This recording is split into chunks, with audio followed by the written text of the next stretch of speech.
Sebuah video dibagikan oleh akun TikTok @hengkyhengs menjadi viral di media sosial. Pasal dalam video tersebut ia mengunggah fenomena unik. Terlihat dalam video tersebut terparkir sebuah mobil mewah berwarna abu-abu metalik.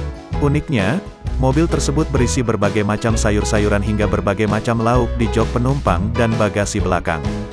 Bahkan terlihat juga ada timbangan dan beberapa macam kerupuk di dalam mobil tersebut. Rupanya mobil tersebut merupakan milik seorang tukang sayur. Terlihat pula seorang pria yang mengenakan topi di kursi pengemudi sedang menjajakan dagangan sayurnya. Lantas video tersebut langsung banjir komentar dari netizen. Banyak yang menganggap jika tukang sayur tersebut bukanlah sembarang tukang sayur, melainkan tukang sayur sultan.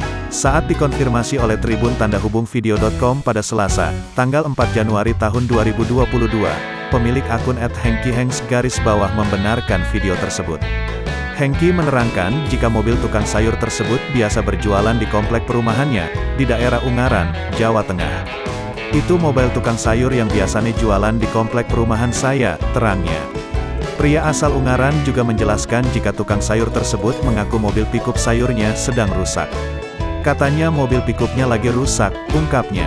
Sehingga tukang sayur tersebut terpaksa berjualan menggunakan mobil pribadinya. Terus dia jualan pakai mobil itu selama mobilnya yang pickup rusak, jelas Hengky. Hengky tak menyangka jika video miliknya itu menjadi viral dan mengundang banyak komentar netizen di sosial media. Ia gak ngangka aja sih kak, ternyata viralnya gak cuma di TikTok sampai di Instagram juga, terangnya.